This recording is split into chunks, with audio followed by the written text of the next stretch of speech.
Bueno, pues soy Javier Baeza y ahora mismo soy cura aquí en el Centro Pastoral San Carlos Romeo de Entrevías, en Madrid.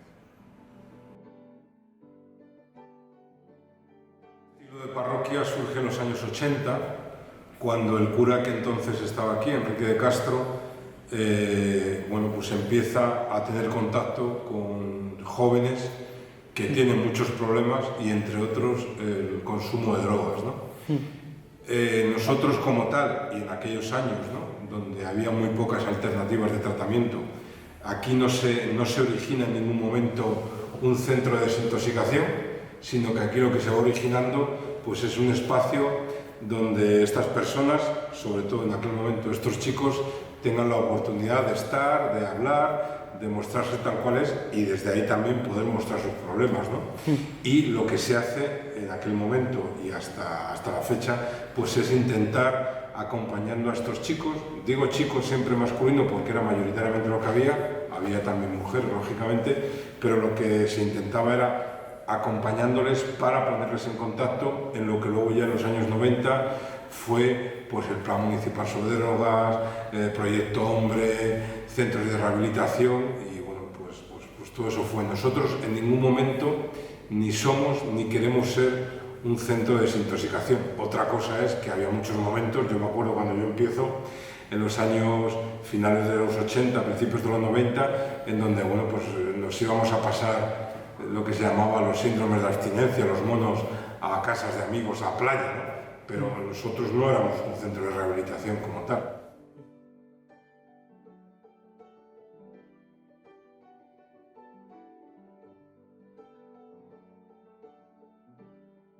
La historia nos ha ido demostrando, y sobre todo en el mundo de la exclusión social, es que uno de los primeros y grandes problemas para cualquier cambio es el reconocimiento de un problema, ¿no? Si en aquel entonces no había un reconocimiento del problema con las drogas, pues no se luchaba contra él. Como hoy, si nos creemos el discurso de que no hay pobreza, pues no se lucha contra la pobreza. Entonces, en aquel sentido, primero lo que se hizo desde aquí era el acoger, de ahí lo que te contaba antes de la experiencia de Enrique, el acoger a las personas con problemas de drogas y sobre todo a sus familias, ¿no?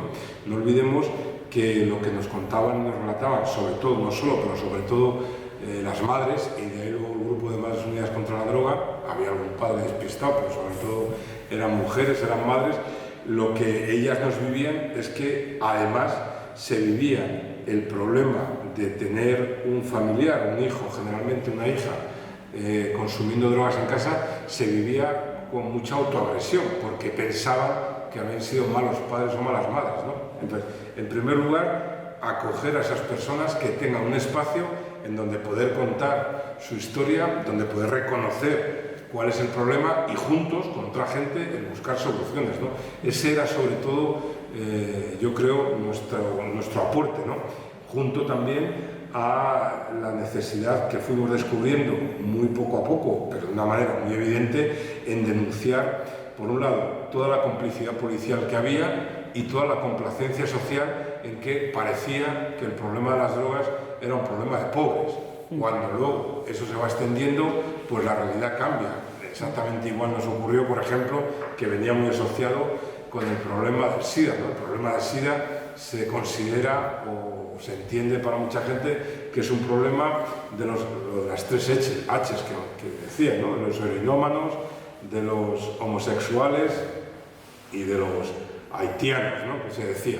Bueno, cuando los medios de comunicación empiezan a poner sobre la mesa que hay gente de otra clase social también sufriendo el SIDA, especialmente con los mega famosos actores americanos, bueno, pues la percepción social es otra, ¿no? Nosotros ahí, sobre todo, es el acompañar a las personas afectadas y también, desde ese acompañamiento, el hacer, pues un trabajo de denuncia social, ¿no? Por falta de recursos, por criminalización, por estigmatización, y de ahí me acuerdo a principios, a finales de los años 80, yo creo a 88, 89, creo recordar, cuando desde aquí también se convoca una campaña que fue la denuncia de la connivencia policial en el tráfico de drogas y bueno, pues denuncia, me parece que llevamos cerca de 300 puntos de venta de droga en todo el Estado español al Congreso de los Diputados, que en aquel momento, como no había botón de delete en los ordenadores, imagino que habrán pasado a las cajas de los archivos del Congreso de los Diputados, digo, porque no se hizo nada, ¿no? Pero bueno, pues sí que era también denunciar esa complacencia de muchos sectores políticos y de poder con el tráfico y con el consumo de drogas, ¿no? Y te quería preguntar en relación a esto, que me parece curioso. ¿Tú realmente crees que las familias estaban solas a la hora de actuar ante estos problemas, sobre todo de sus hijos? ¿O había más ayuda? No es que lo crea, es que es lo que quiero decir, que es lo que ellas decían, ¿no? O sea, de hecho, cuando aquí en los años 90 se aglutina toda aquella lucha, no es por un prurito de quienes estaban aquí en este momento desde la parroquia de vamos a ver cómo aglutinar, sino que es, pues, había muy pocas respuestas y lo que te decía antes y me parece muy importante, y como la gran aportación desde aquí, no había acompañamiento, ¿no?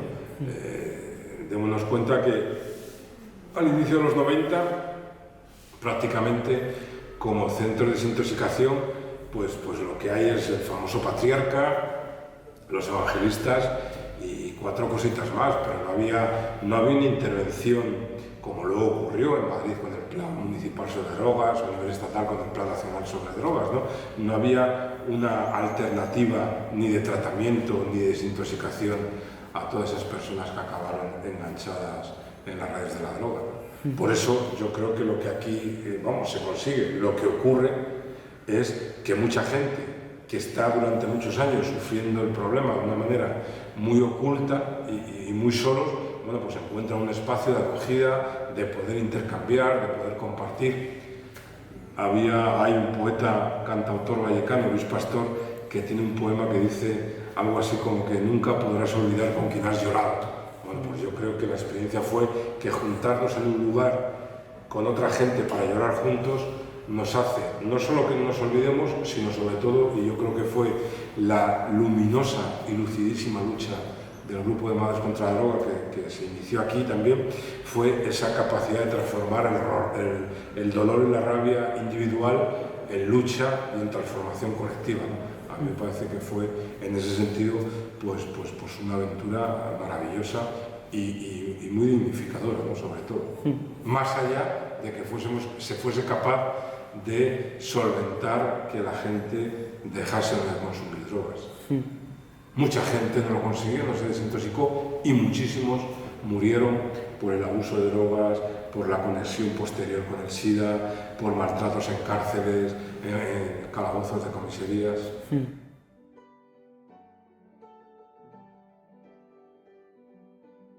Entrevías, como Vallecas, como Villaverde, Caño Roto, como San Blas, Vicálvaro, son barrios donde el nivel de pobreza es muy alto, ¿no? Y lo que ocurre es que la aparición de la droga se convierte, por un lado, en una salida a la desesperación de mucha gente joven, equívoca, desde luego, porque eso ocasionó muchísimo más conflicto social, muchísimo más pobreza y, sobre todo, muchísima muerte, luego en los años 90, con la aparición del SIDA.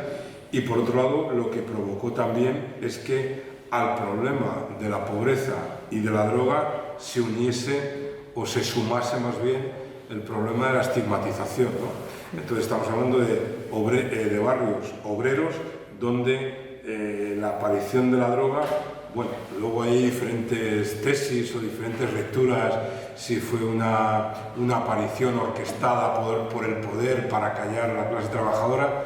Yo no tengo datos, no tengo capacidad de ese análisis, pero sí que es verdad que ocurre que, aunque luego el consumo y el abuso de drogas se extendió rápidamente en toda la población, sí que es verdad que en aquellos años 80-90 la incidencia en sectores sociales populares y pobres era mucho más grande, ¿no? Con lo cual, a lo mejor sí que me atrevería a decir, tenemos que pensar que el uso y el abuso de drogas en este barrio y en otros barrios populares tuvo una intencionalidad de acallar y de apaciguar a esa juventud también muy luchadora en aquellos años contra todo lo que era pues la crisis, el paro juvenil, la desestabilización social y todo eso. Bueno, yo creo que la historia nos ha mostrado y demostrado que efectivamente aquellos lugares, aquellos espacios y aquellos sectores sociales que se significaron de una manera muy relevante por su lucha contra el franquismo fueron objeto no único ni exclusivo, pero sí objeto prioritario del abuso de drogas, ¿no? Con lo cual sí que creo yo que se puede establecer una relación no única ni exclusiva, pero entre aquellos sectores sociales que lucharon contra la dictadura fueron sectores sociales donde también hubo mucho problema con el abuso de drogas. ¿Crees que hubo algún factor más, aparte del tema de las situaciones precarias que vivió España en los años 80 y todo este aperturismo con relación al consumo? ¿Crees que había alguna romantización en las drogas a nivel social o a nivel de los iconos de la cultura popular? Sí, bueno, yo creo que eso también efectivamente colaboró, ¿no? Desde todo la música, pues si quieres, más taleguera o más gitanera, pero yo no creo que fuese música, me parece, ¿no? Tanto música creada es profeso, cuanto que al final un tipo de población se vinculó también en torno a un tipo de música, ¿no? Y luego había, pues efectivamente, posicionamientos, pues muy liberales, ¿no? De que cada uno consumía lo que quiera, ¿no? Pues y toda esa tradición del consumo, por ejemplo, ¿no? Abanderada aquí en España por aquel filósofo Antonio Escotado, entre otros, ¿no? Bueno, pues que cada uno tenía el derecho y la libertad de poder consumir lo que quiera. Y yo eso no lo discuto, que cada uno puede hacer con su vida lo que quiera. Lo que yo discuto, cuestiono o quiero aportar es que seamos capaces de dotarnos todos condiciones de decisión en igualdad, ¿no? Y por eso te decía, por eso lo vinculo mucho este consumo de droga de aquellos años a sectores sociales muy empobrecidos.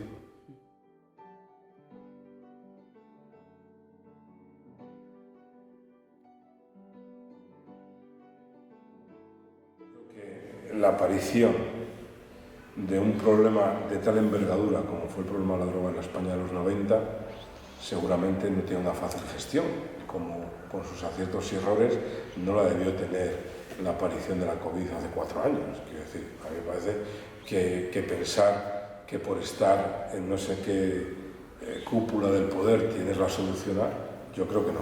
También es verdad que en aquella época pues el momento social era totalmente otro, ¿no? Se creía, y eso yo recuerdo que con muchas familias y muchas madres, ¿no? Se creía que frente al problema de la droga lo que había que hacer era encerrar.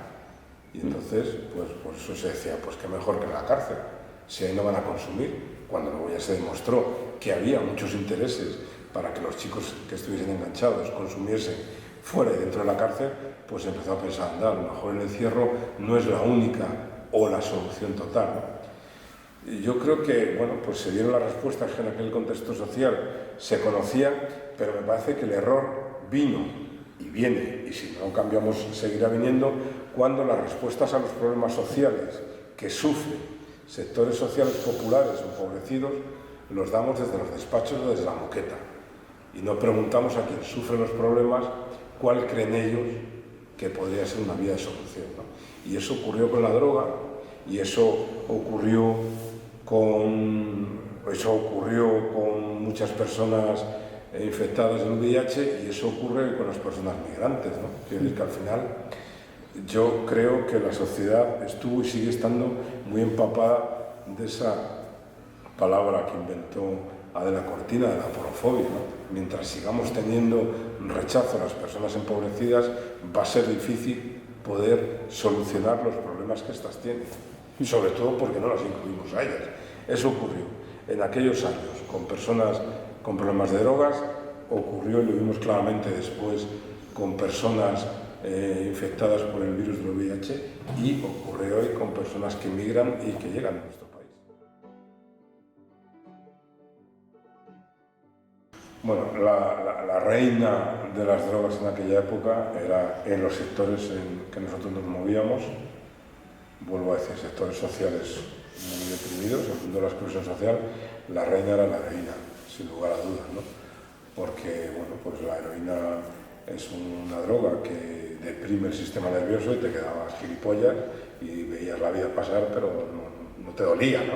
Quiero decir, que con la heroína lo que hacías es que te quedabas ahí como adormilado y la vida pasaba.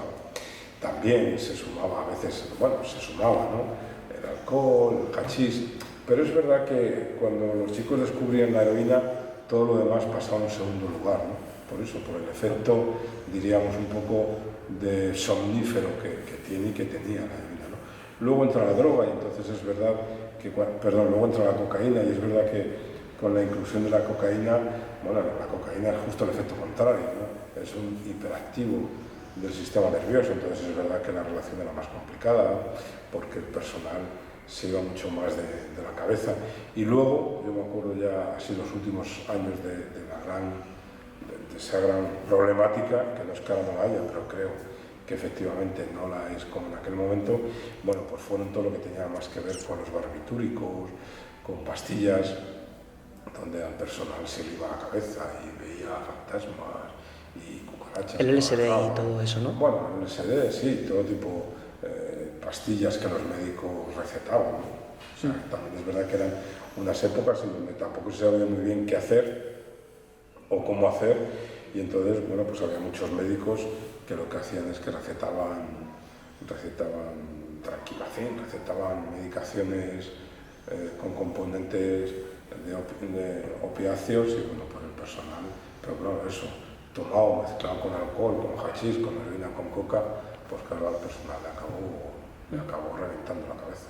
¿Era normal verlo mezclado, tanto la heroína como con otras sustancias?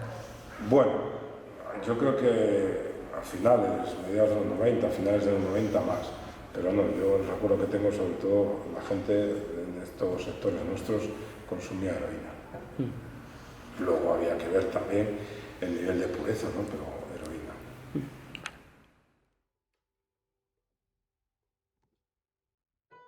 Era muy fácil, quiero decir. Aquí tenías Pies Negros, en Caño Roto, la avenida Guadalajara, San Blas, la Celsa.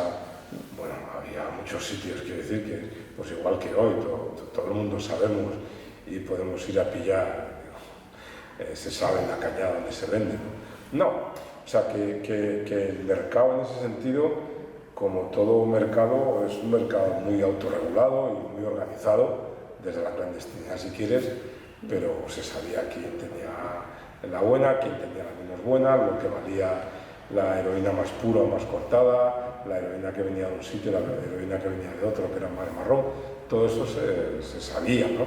Y de ahí también, bueno, pues las diferentes, podemos decir, micromundos que se iban organizando pues en torno aquí a Pies Negros, o a la Celsa, o a la avenida Guadalajara, quiero decir que todo eso era un poco, o sea, todo eso se conocía, ¿no?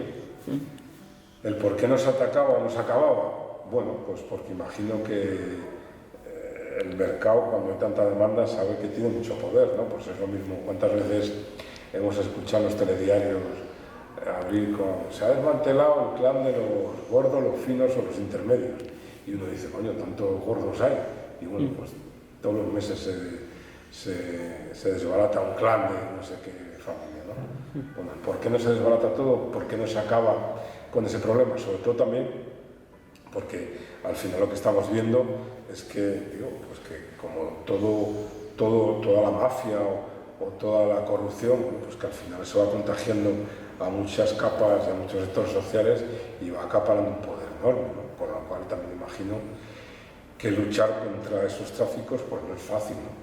Pero bueno, a veces también cuando se pretenden cosas se consiguen. ¿Por qué no se consigue con el tráfico de drogas?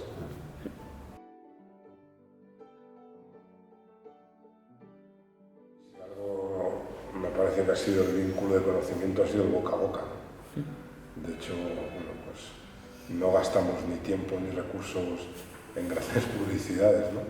Nos parece que es mucho más interesante el conocernos, el vincularnos y el ver qué podemos hacer juntos, ¿no? El boca a boca, sin lugar a dudas. Que nosotros vimos aquí, primero, eran chicos y chicas, pero sobre todo chicos, hombres, jóvenes, lo que te decía antes, ¿no? De familias y barrios pues muy vulnerables, ¿no? De situaciones socioeconómicas muy empobrecidas, ¿no?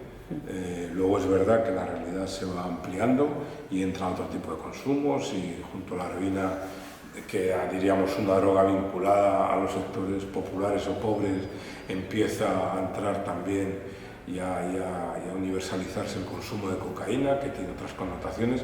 Pero bueno, pues sí que es verdad que lo que nosotros conocimos pues eran familias obreras de barrios, pues en mi experiencia personal, de este sur, ¿no? De San Blas, Vicálvaro, Moratalaz, Vallecas, bueno, de familias muy sencillas, en barrios muy obreros, que al final pues acaban teniendo la droga como una salida a su desesperación, a su, bueno, pues a su desinterés social y su abandono. Es que te estoy hablando de los años 80. En los años 80 la realidad de la población migrante como hoy existe, como hoy conocemos, no existía.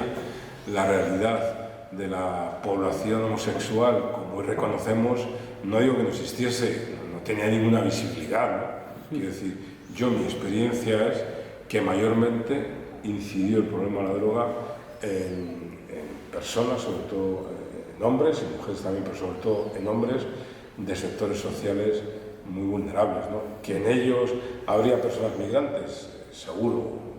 No los conocí, pero las habría, y que habría personas homosexuales, seguro, pero no a los perfiles que a lo mejor imaginamos como más relevantes los que en aquella época. Eran chavales y chavalas de barrio con todo el día por tormento y sin un duro en el bolsillo, ¿no? Y frente a eso, pues lo que hacían era entrar en el engaño de aquella salida del consumo de droga pensando que era liberador y al final ni fue liberador en lo personal, ni fue transformador en lo comunitario, fue la ruina personal y social de muchas familias y de muchos barrios. Entonces afectaba más lo que es el factor económico de las familias, más que a lo mejor el lugar de procedencia o... Sí, desde luego nuestra experiencia y lo que yo conozco, sin lugar a duda, quiero decir que era más un problema de clase social que de origen social. Quiero decir, tenías más posibilidades si vivías en un barrio empobrecido, estos que hemos comentado, a si vivías en el barrio de Chamberí y el barrio de Salamanca. ¿Que no habría problemas de droga en esos barrios? Seguramente no. Y que había muchos de estos barrios donde había gente que no acabó enganchada, también. Pero el factor o el elemento yo creo que es mucho más socioeconómico que de origen o de sexo o de religión, sin lugar a dudas, en aquella época. ¿Y crees que el Estado o los cuerpos de seguridad tuvieron algo que ver en que hubiese tanta diferencia entre a lo mejor los consumos de droga en barrios obreros en comparación con otros barrios como puede ser Chamberí o más céntricos de Madrid? Bueno, yo creo que eso sin lugar a dudas, pero eso se repite. Quiero decir que hay una pelea de vecinos en el supermercado de la calle Fuencarral y seguramente no hay la intervención agresiva que ha habido el viernes pasado porque dos negros se pelean en la puerta de un centro comercial en Lavapiés por parte de la fuerza de seguridad. Quiero decir, claro, y eso ocurrió y ocurre, y me temo que si seguimos amparando a ministros tan antidemócratas como el que tenemos de Interior, pues eso seguirá ocurriendo. Quiero decir, el poder siempre cosificó y va a cosificar los problemas como pertenecientes a una clase social vulnerable, más allá del posicionamiento sexual, más allá del origen, de la raza o de la confesión religiosa. Quiero decir que al final yo creo que hoy se sigue persiguiendo y criminalizando mucho más a las personas por razón de su clase social que por razón incluso del problema que presenten. Quiero decir que a mí, por ser blanco, tengo casi un 2000% menos posibilidades que a muchos de los chicos con los que vivo porque son negros o marroquíes.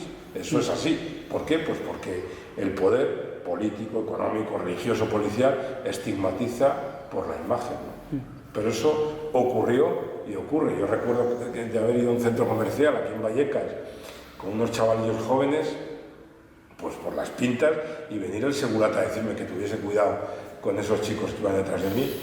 No, es que es con los que vivo. Bueno, pues al final se proyecta un prejuicio, ¿no? Y por tanto una estigmatización respecto a una población que no se proyecta respecto a otra.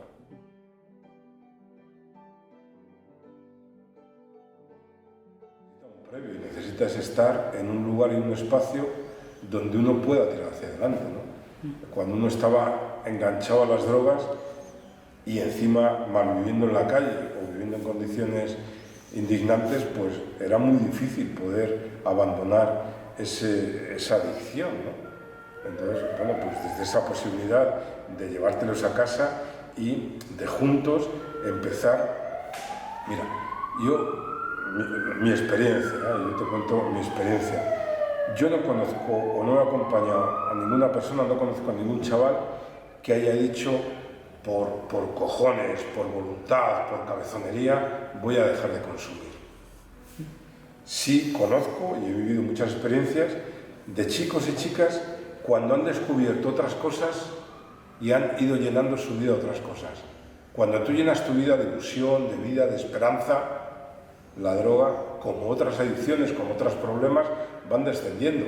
Pero no porque te empeñes en luchar contra ellos, ¿no? Hay una frase que a mí me gusta mucho de la filosofía aquella del Proyecto Hombre, ¿no? Uno de los centros, pues así como más reconocidos de tratamiento de las adicciones a las drogas, ¿no?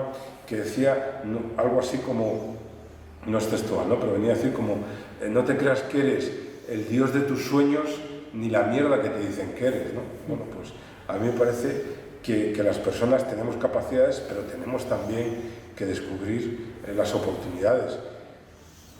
El que vengan a vivir a casa es terapéutico para dejar las drogas, no lo sé. Yo sí he experimentado que gente que estaba muy tirada, muy sola, muy abandonada y viviendo en la calle, el hecho de poder tener un espacio de acogida, de sentirse como persona, les ha hecho descubrir la necesidad y la oportunidad de intentar luchar contra ese monstruo que era la adicción a las drogas. Eso sí lo he experimentado. ¿Somos terapéuticos? No sé, yo creo que la acogida no es terapéutica, la acogida es lo que nos humaniza, ¿no? A veces el problema es que cuando uno está enganchado a las drogas, pues es que ni siquiera el humano es capaz de balbucear, ¿no? Porque hay algo mucho más poderoso que es la sustancia y la adicción a las drogas. Digo a las drogas como al alcohol, como al porno, a las máquinas o al que le da por pensar que porque va a poner la mano en el piececito del Cristo Medinaceli se le van a cobrar sus penas. Cualquier adicción que nos ata no nos deja ser personas. Lo de la acogida fue obviamente el factor más importante, pero en el centro se programaban actividades para ayudar a esta gente a llenar su vida. Claro, porque tú vas viviendo, pues intentas ahí funcionar un poco como tu familia, ¿no? Pues yo me acuerdo que mis padres nos sacaban los domingos a los 5 hijos para hacer grupo y para hacer familia y para disfrutar juntos, ¿no? Cuando tú disfrutas con los otros y con los tuyos, pues todo eso lo que va haciendo es que aquel que pensaba que el único camino, la única razón de su vida era levantarse por las mañanas para conseguir la droga, para poderla consumir, y ve que además de eso puede dar un paseo y disfrutar, y ve que además de eso puede sentarse en un banco y echar un rato. Bueno, cuando vas descubriendo esas pequeñas cosas que a veces algunos no hemos tenido necesidad porque nos han venido dadas o rodadas en la marcha de nuestra vida más normalita, pero cuando tú descubres eso como un valor, pues claro que eso te cambia la vida. Es que lo veo en mi proceso personal, pero lo he visto en muchos chicos también, ¿no?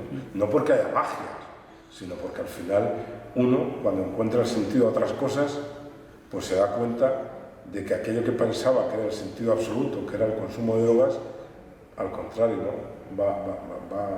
Va cediendo paso a todo lo otro, ¿no? Yo me acuerdo con un chico un chaval, una historia muy truculenta, ¿no? La primera vez que fuimos a la playa y como que era el descubrimiento de algo. Perdón, de verdad. Maldita cámara.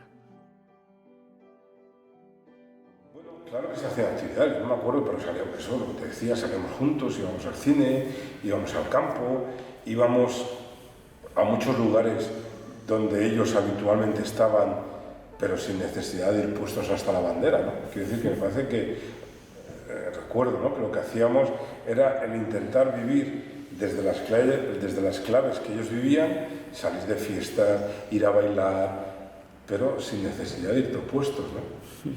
El ir a ligar sin necesidad de llevar un moco del 40 para poderte enrollar con la piba, ¿no? Pues claro que eso lo hacíamos, ¿no? Pero que no eran actividades arregladas, era que cuando compartías la vida, pues igual que te juntabas en un momento dado a llorar de desesperación o de pena, de lástima o de miedo, por yo que sé qué acontecimiento, también te juntabas. Y a mí una de las cosas que me sorprendió, por ejemplo, aquí, fue la cantidad de fiestas que hacían las madres, ¿no? Que yo decía, joder, gente, digo, mujeres que han perdido a hijos, algunas a 3, 4 y 5 hijos, que sean capaces, ¿no? Que tengan esa fuerza interior de seguir acompañando a otros chicos, incluso a no sus hijos, de seguir colaborando para que los chicos descubran vidas con sentido, ¿no? A mí me parece que eso es trabajar mucho contra todo aquello que nos limita y también contra la adicción a las drogas. Me imagino que el tema de las fiestas era un poco para descargar esa tensión acumulada de todos los días en casa, ver la situación tan dramática que era. Bueno, y sobre todo también porque yo creo que nos descubrimos que las personas lloramos mucho, pero también tenemos necesidad de reír juntos mucho, ¿no? Y también teníamos cosas que celebrar, ¿no? Bueno, no solo como descargo, sino también como la ocasión de celebrar pues, el habernos encontrado, de celebrar que el hijo de una se había muerto, o de celebrar y se había muerto acompañado, o de celebrar que el hijo de la otra había salido de la cárcel o que había rehecho su vida, ¿no? Es decir, que razones para celebrar, seguro que muchas más que razones para llorar, pero también llorábamos mucho. ¿Y cómo era, como por así decirlo, el método? En plan, ellos llegaban y contaban su problema, o eran las familias quienes lo hacían. El método, pues es igual que hoy, ¿no? ¿Cómo llegas aquí? Pues hay gente que llegaba huyendo de la policía y se refugiaba aquí, otra gente venía buscando abogados, a ver cómo le podían sacar las castañas del fuego. También ese boca a boca, muchos chavales que estaban presos nos hablaban de otros, íbamos a verlos y de ahí surgía la vinculación. Bueno, digo que la vinculación, todo pasaba por el boca a boca, ¿no? Y bueno, pues y luego pues es venir, llamar y ver en qué podemos juntos colaborar. Pero eso pasaba en aquellos años 80 y sigue pasando hoy. Y ya cuando llegaban aquí estaban un poco más interiorizados en intentar, por así decirlo, quitarse esta sustancia, ¿las familias participaban activamente en el proceso? Bueno, es que es lo que te decía, ¿no? Que es que muchas veces el llegar a un lugar de acogida no es el lugar de término, sino que es el lugar de comienzo, ¿no? Cuando tú encuentras un espacio que te acoge y que te da seguridad, es entonces cuando empiezas a replantearte tu vida y a ver desde dónde vives y a ver qué es lo prioritario en tu vida, y desde ahí, colectivamente, empiezas a buscar alternativas, ¿no? Entonces muchas personas llegaban aquí más perdidos que una cabra en un garaje, buscando no sé qué. Yo me acuerdo, ¿no? Abrir la puerta, no, es que yo quiero dejar las drogas. Y bueno, eso era como el tótem, pero eso así es una quimera, ¿no? Quiere decir que luego hay que ver, intentar, ¿no? Cómo estás, dónde estás, por qué. O sea, todo eso que a mí me parece que es importante, que las personas no nacemos un día, pero nos vamos construyendo a lo largo de toda la vida, ¿no? Y de esa construcción pues hay a veces derrumbes, hay a veces equívocos, todo eso a mí me parece que es lo que creo que se posibilitó y que hay que posibilitar para poder afrontar la realidad. Bueno, ahí también fuimos aprendiendo, ¿no? Yo me acuerdo irnos, pues eso, a pasar el síndrome de abstinencia, y pensábamos en un principio que pasando el síndrome de abstinencia la adicción ya decaía, ¿no? Y volvíamos a casa y tardaba menos tiempo en volver a consumir que lo que habíamos estado fuera, ¿no? Sí, todo eso fue un aprendizaje, ¿no?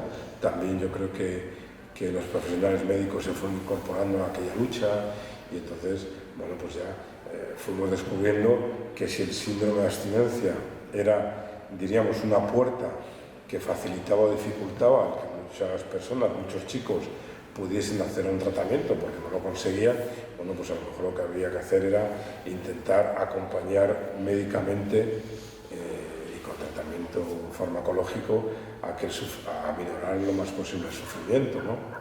Pero bueno, te digo que muchas de estas cosas eran como la puerta para luego otro tratamiento, ¿no? Yo me acuerdo de un chico, un señor que estaba totalmente alcoholizado y este hombre entró preso, ¿no? bueno, pues entró preso por un delito de circulación, eran 6 meses. Bueno, pues su salvación no fueron aquellos 6 meses en prisión, desde luego. Lo que le salvó fue que esos 6 meses dio la posibilidad de que él tomase conciencia de cuál era su situación y de que los demás pudiésemos acercarnos a él, ¿no? De hecho salió, se vino a vivir a casa y rehizo su vida, ¿no? Le salvó la cárcel en absoluto. Le salvó la oportunidad y la posibilidad de tener un tiempo sin consumir para él darse cuenta de hacia dónde estaba yendo su vida o hacia dónde podía intentar, con el apoyo de tantos otros, cambiarlo. Se consideraba que uno se metía en las drogas porque quería, porque era un vago, porque era un vicioso. Pero es que veníamos de una, como has dicho tú antes, ¿no? De una sociedad en donde el que no tenía o no podía es porque no quería o porque era un vago. Entonces ahí se va repitiendo esa estigmatización social, ¿no? Lo que vamos viendo y descubriendo a partir del conocimiento y del encuentro con muchas familias es que efectivamente las familias habían hecho lo imposible que sabían, ¿no?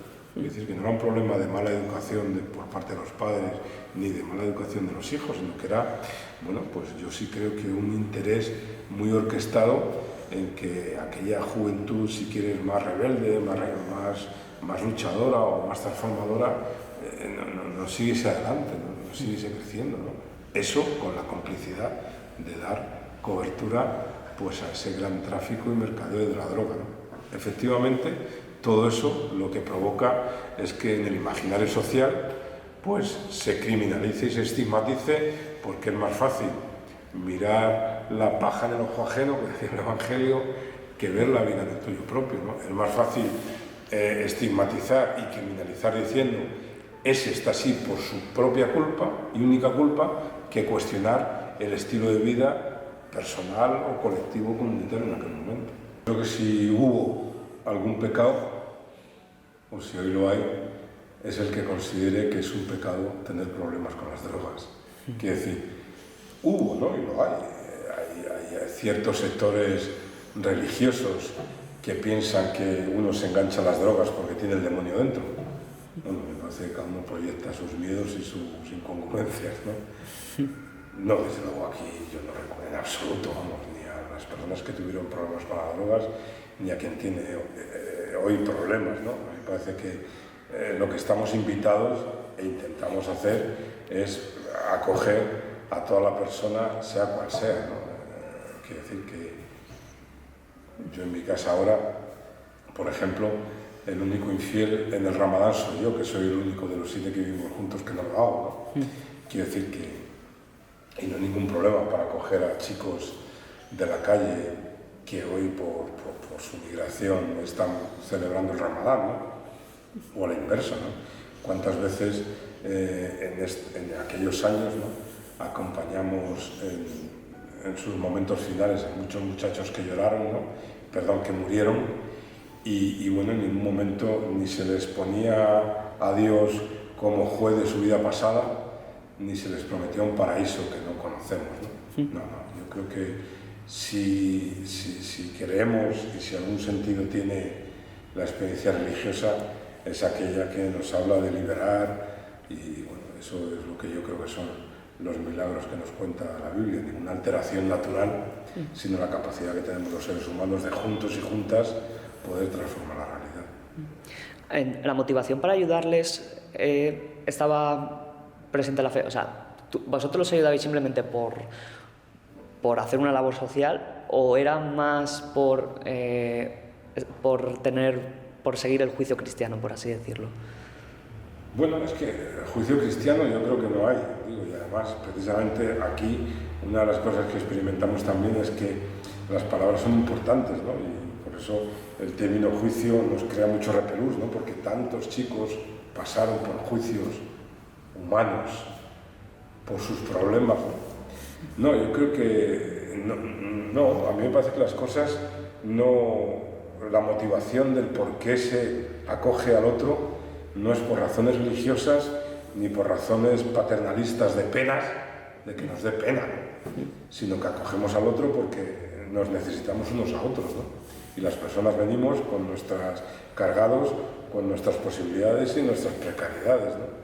Y en ese sentido, yo lo que recuerdo y lo que siempre agradeceré haber aprendido aquí, pues ha sido precisamente a esa necesidad que tenemos de acogernos más allá de nuestros credos religiosos y más allá de nuestras historias vitales. Yo me acuerdo cuando un chico que vivía en mi casa, que estuvo por lo menos 15 años preso, 15 o 17, se encontró aquí en una celebración a uno de los jueces que la había condenado, ¿no? Y yo pensé que aquello iba a saltar allí. Bueno, pues al final y aquí también pues hemos celebrado la vida de gente muy luchadora contra la dictadura y también forma parte de esta comunidad personas, bueno, pues que se han vinculado por diferentes razones de cierto abolengo, con cierta relación con prebostes de aquella dictadura, ¿no? Quiero decir que lo que yo he descubierto y lo que me parece que descubrimos es que lo que nos iguala o lo que nos vincula no es la fe religiosa, ¿no? Lo que nos vincula es la fe en el otro. Y eso es lo que yo experimento que nos ha capacitado a todas y a todos para poder acogernos y para poder transformar y para poder iluminar ciertas vidas y ciertas situaciones que efectivamente en un momento dado, por culpa de la droga y por otras culpas, eran un desastre, pero no porque tuviesen al demonio dentro o porque Dios se hubiese olvidado. Que nosotros a veces, yo desde pequeñín, mi familia nos llevó a la playa, ¿no? Yo me acuerdo con un chico, una historia personal muy truculenta, de abandono, de centro de reforma de menores, de enganche a las drogas y tal. Cuando vamos una primera vez y él por primera vez ve la playa, ¿no? Estaba muy enganchado. Bueno, pues aquello como que le deslumbró, ¿no? O sea, aquello era algo absolutamente inimaginable, ¿no? Bueno, pues aquello fue la terapia para que él dejase de consumir las drogas, no lo sé. Lo que sí sé es que aquello pudo ser el inicio de que este chico experimentase que en la vida había algo incluso más placentero que el ponerse un pico de heroína. Eso sí lo vi, ¿no? Entonces, bueno, a mí me parece que si algo hemos hecho, creo que podemos hacer es provocar esos descoloques vitales, ¿no? Que a uno lo hagan descubrir que hay otras realidades mucho más interesantes o más atrayentes o incluso más placenteras que el hecho de la realidad de mierda que estabas viviendo cuando estabas enganchado en las drogas.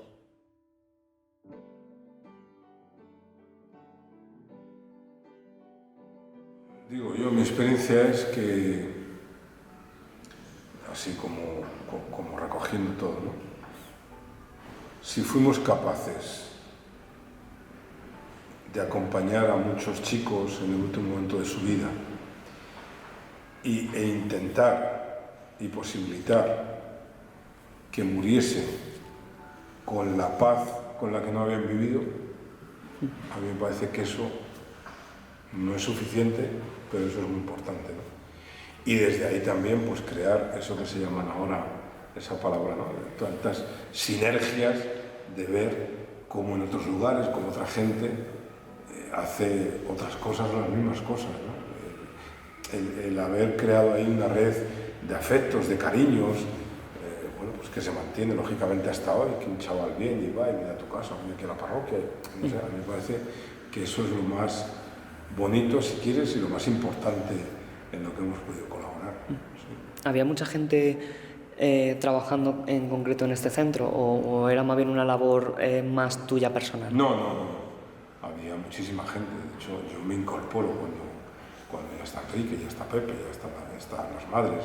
No, o sea, había y hay mucha gente. Al final, el cura pues es un poco una guinda, a veces vale para algo, las más de las veces seguramente para poco, pero intentamos desde luego en la clave que nos vivimos y que me vivo, intentar ser una parte más de esa lucha colectiva, ¿no? Yo si algo he descubierto es que los superhéroes están en las películas, ¿no?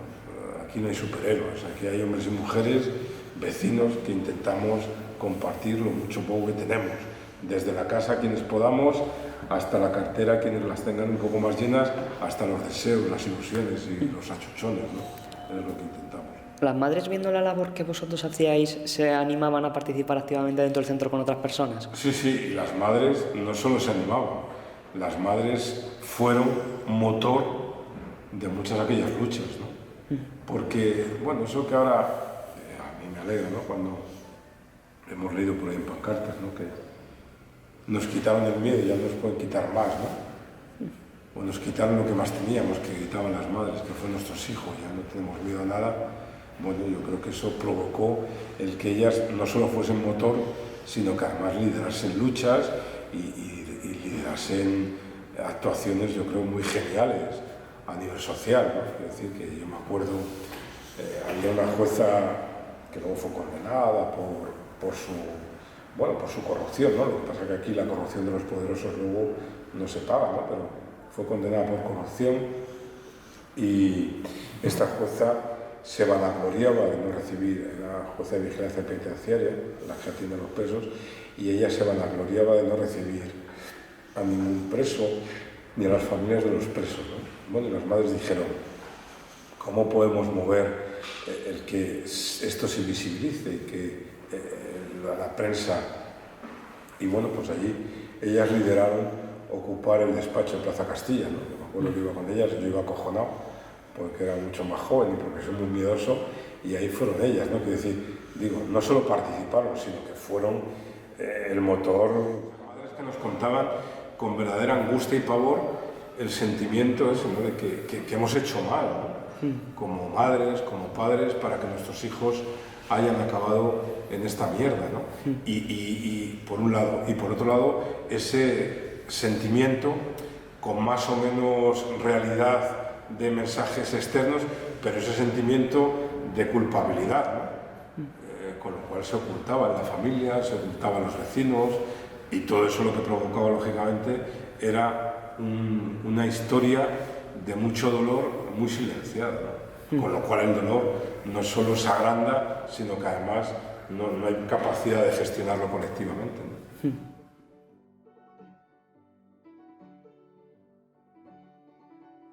Cuantitativamente, a mi parecer, cuantitativamente la historia ha sido un absoluto fracaso, un absoluto fracaso. Han muerto muchas generaciones de chavales, ¿no? Es verdad también que en esa construcción personal que te decía que en mi caso hemos ido haciendo juntos, pues yo he vivido experiencias también de humanización, de cariño y de afecto tremenda, ¿no? Y algunos han rehecho su vida. Otra cosa que me parece que en esa lectura positiva fue que muchos de los primeros chicos con los que contactamos al final se fueron lógicamente y afortunadamente convirtiendo en referentes para otros que venían detrás, ¿no? Porque tenían la autoridad moral de la propia experiencia, ¿no? De haber pasado por ello y de haber rehecho su vida, ¿no? Y ese efecto espejo vale mucho más que muchas charlas, que muchos fármacos y que muchas terapias profesionales que son necesarias, ¿no? Entonces yo creo que en eso también fue la genialidad de la gente que conformaba este espacio en aquel momento, de incorporarlos a esa propia lucha, ¿no? Es decir, los problemas se sufren individualmente, pero no son de un individuo, son colectivos y los hacemos del grupo, ¿no? Y yo creo que eso posibilitó precisamente pues ir tejiendo, ¿no? Esas redes de acogida, esas redes de acompañamiento, esas redes también, quiero decir que el proceso de desintoxicación, en el mejor de los casos, para nada era lineal. O sea, era como una montaña rusa, ¿no? Bueno, pues tener esa oportunidad de, mira, si la has cagado, asumimos todos el error, la metedura de pata y vamos a ver cómo se revierte, ¿no? Frente, también ocurría, muchos que nos decían, pues si tú has dado, pero eso nos lo dicen ahora también, ¿no? Si tú has dado una oportunidad a alguien y ha errado, a tomar por culo. Hay gente que debe pensar que la vida le debe a él su propia vida, otros pensamos que debemos dar gracias por la vida que tenemos, ¿no? Y entonces desde ahí pues pensamos que en esa vida también están nuestras meteduras de pata metidas.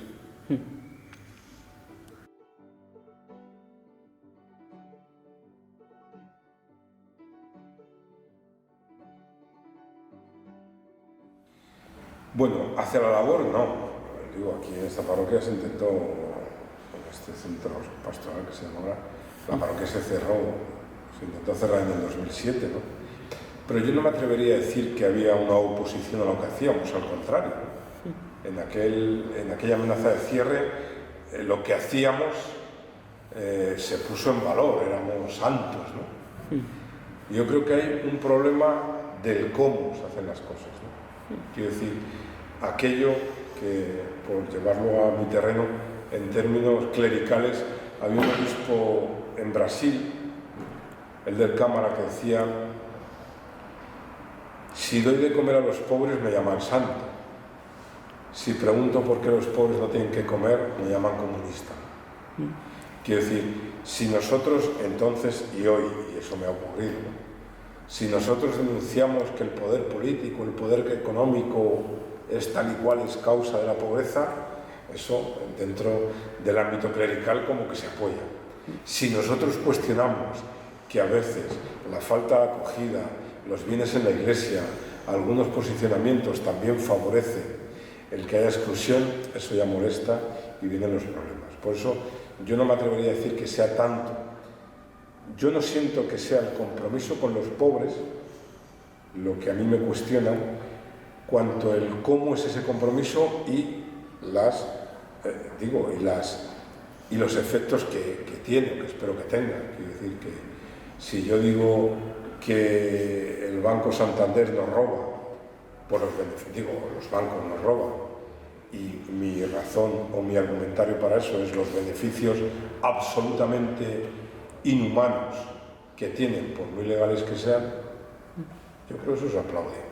Si yo digo que me parece que el Papa sería bueno que dejase de ser jefe de Estado, sería bueno que abandonase Roma y se fuese a vivir ahí una chabola de sus Buenos Aires queridos, eso sienta muy mal dentro del ámbito de la Iglesia. Por eso digo que yo creo que no es tanto lo que se hace, sino cuando en la crítica nos autocriticamos, ¿no?, como creyentes religiosos.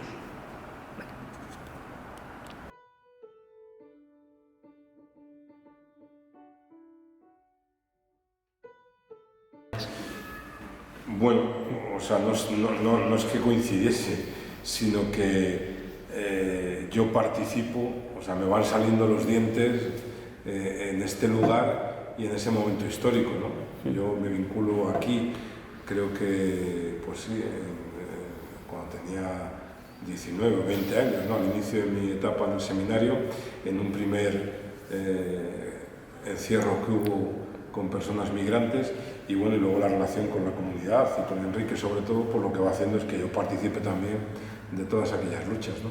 En el año 92, ¿no?, como cura, seminarista en aquel entonces, ¿no?, y me voy, pues no sé si uno ha llegado a qué madurez, pero todo ese trajín, yo voy viviendo aquí en la voy viviendo con los curas y con la comunidad que aquí se va formando, ¿no?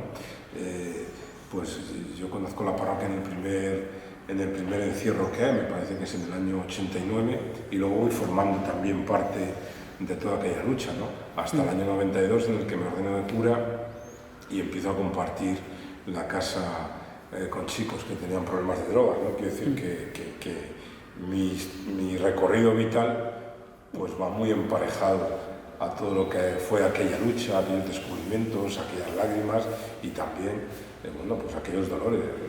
Digo que yo no puedo olvidar ni obviar que en mi proceso personal, no la redundancia, pues había meses en las que íbamos 4 y 5 veces al cementerio. Quiero decir que es que yo enterro a un montón de gente, de los chicos que han venido conmigo, ¿no? Bueno, pues mi historia vital va paralela a la historia que también desde aquí se va viviendo. Bueno, claro, o sea que para mí o para aquí, ¿no? Pues te he nombrado, además creo varias veces a lo largo de la conversación, el hecho de que en aquellos años y hoy otras realidades, ¿no? Pues es que no hay un problema moral, hay un problema de lucha de clases, ¿no? En aquel momento se utilizó la droga y hoy se utilizan esos discursos de odio, ¿no? Cuando decimos es que no queremos que vengan los migrantes. Bueno, luego si es para cuidar a nuestras viejecitas o para recogernos la fresa o para explotarlos en la construcción, eso es otra cosa. Hay una clarísima lucha de clases, ¿no?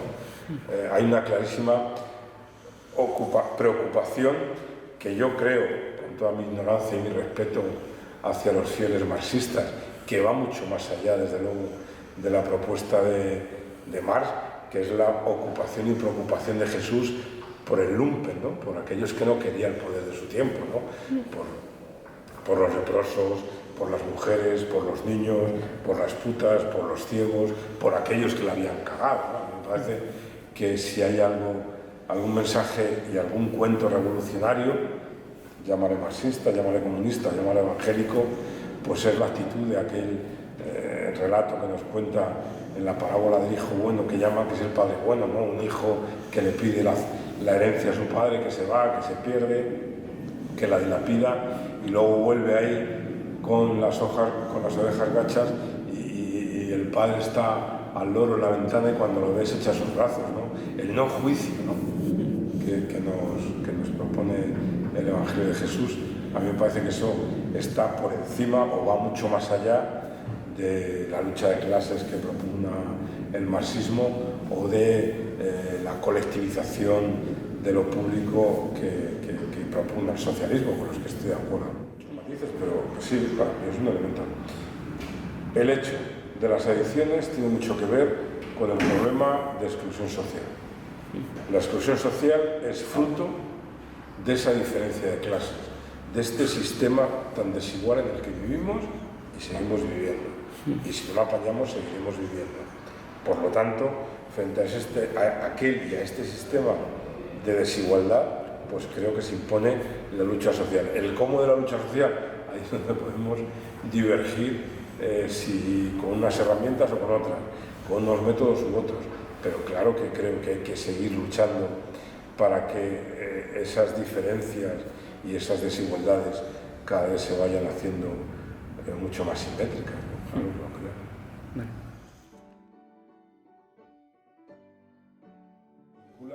No es la fe religiosa, ¿no? Lo que nos vincula es la capacidad que tenemos los seres humanos de ponernos a tiro, de poder descubrir nuestras potencialidades y de invertirlas no en excluir, sino en hacer puentes, ¿no? Y eso es lo que nos hace estar juntos. Yo a ninguna persona le he pedido desde luego la partida de nacimiento, la partida de bautismo para vivir con ellos y cuanto menos la partida de nacimiento para ver su origen, ¿no? A mí me parece que incluso con mis torpezas, quienes creamos o quien intenta creer desde el Evangelio, creo que la propuesta del Jesús de los Evangelios es otra, es la apertura, ¿no? No hay ningún momento en donde Jesús en los Evangelios le diga a nadie de esos que dice que ha curado, a la cananea, al ciego, en ningún momento le dice ¿por qué has creído en mí? O ¿por qué has creído en la institución religiosa? O ¿por qué has sido bueno o malo moralmente hablando? Lo que le dice es tu fe te ha salvado, ¿no? Pues yo creo que de lo que se trata es que nosotros y nosotros pongamos sobre la mesa todas nuestras capacidades para reconocernos que juntos y juntas podemos salvarnos, y salvarnos tampoco es una palabra religiosa, ¿no? Sino que es vivir libres, vivir felices, vivir sin ataduras. ¿Y qué atadura más grande que el consumo de drogas, ¿no? Fácil, no sé si es oportuno en este momento, pero sí que me parece que sería importante de cara a la validez de la Iglesia como está hoy. ¿Crees que tanto el Papa como la Iglesia sigue teniendo ese factor social en ayudar a las familias con temas como la drogadicción o incluso con otros problemas como en los años 80 o eso ha cambiado? Bueno, ha cambiado mucho, como ha cambiado todo, ¿no? Yo sí lo creo, ¿no? Y efectivamente, este Papa, precisamente se ha prodigado mucho en hablar a favor de los sectores sociales más vulnerables y también con críticas muy gordas adentro y fuera de la Iglesia al poder, al odio. ¿Sí? O sea, yo creo que en eso es verdad que la realidad ha cambiado, ¿no? Bueno, a mí me parece que además de apreciar el cambio, si quieres, en el posicionamiento teórico que ha existido, creo que tenemos que dar un paso más de que haya un cambio en el compromiso de muchos creyentes, ¿no? Y de muchas cosas. A mí me cuesta a veces llevándolo aquí, ¿no? Pues esa ausencia pública que hay, por ejemplo, a muchas políticas del Ayuntamiento de Madrid o de la Comunidad de Madrid, ¿no? O incluso del propio Estado. Yo en eso creo que la Iglesia de Madrid sigue todavía un poco ayudada. Vale. Agradecidos con vosotros. Bueno, no tienen que ser agradecidos, tienen que, o sea, que el fin no es que te agradezcan, el fin es formar una familia que cada vez va siendo más grande, sí. En eso es evidente que sí. Digo, los que tienen problemas con las drogas, los seropositivos y las personas migrantes, sí. ¿Y siguen teniendo mucho contacto? Sí, bueno, hay de todo, pero sí. Pero, digo, pero no por crear así número, o sea, un poder numérico en plan secta, sino bueno, pues porque yo creo que cuando tú embarcas tu vida con otros, ¿no? Y otros embarcan la vida contigo, pues al final esa travesía se va haciendo juntos. Hay veces que tienes más relación, otras menos, pero sí. No lo haces esperando, obviamente, el agradecimiento, no lo haces porque te llena. No, digo, pues porque entiendo que es una exigencia ética como ciudadano y una exigencia también del Evangelio como creyente. Pues sí veo algunas y la verdad es que me da un poco de vértigo, ¿no? El empobrecimiento que hay en muchas familias, ¿no? Por un lado. Por otro lado, me parece que como esa sensación que se ha instalado en el imaginario social de impunidad respecto a algunas conductas, ¿no? El que nos robe la presidenta de la Asamblea de Madrid y no pasa nada, a mí me preocupa.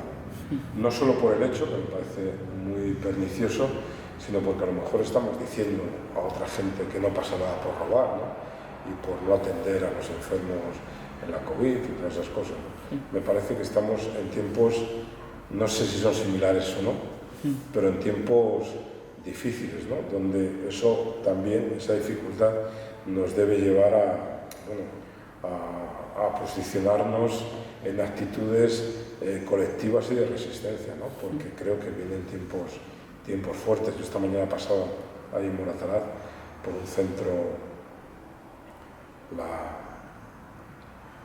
la barraca que estaban desalojando, y me llamaba la atención el despliegue policial para desalojar un pequeño local de un propietario privado, ¿no? Joder, qué fuerte cuando hay otras realidades que no son atendidas con la misma rapidez, ni cantidad, ni atención que la propiedad privada, ¿no? Entonces, que haya un montón de policías que había para proteger un pequeño local frente a las largas colas que hay para que te atiendan los trabajadores sociales, ¿no? Pues evidentemente hoy, de otras maneras, se están repitiendo muchas situaciones que yo creo que nos llevaron a lugares no buenos, y que, por eso te decía, el vértigo, que tenemos que tener cuidado para que esas condiciones y esas realidades no se fortalezcan y acabemos en lugares no queridos.